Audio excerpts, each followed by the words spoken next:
ستكون مواجهة أسود الأطلس لمنتخب جنوب إفريقيا يوم الثلاثاء القادم برسم ثمن نهائي النسخة الحالية لكأس إفريقيا للأمم. هي المواجهة الرابعة من نوعها للمنتخبين في إطار الأدوار النهائية للكان، ولم يسبق الأسود الأطلس أن حققوا الفوز في المرات الثلاث الماضية، ذلك أن أول مواجهة سنة 1998 ببوركينا فاسو شهدت فوز المنتخب الجنوب إفريقي بهدفين لهدف في الدور ربع النهائي، ووقع هدف الفريق الوطني سعيد شيبة.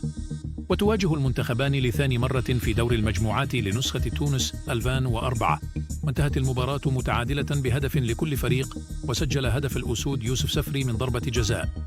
وخلال نسخة 2013 بجنوب إفريقيا تواجه المنتخبان لثالث مرة في نهائيات الكان، وانتهت المباراة متعادلة بهدفين لكل فريق، وسجل هدف الفريق الوطني كل من عصام العدوى وعبد الإله الحفيظي.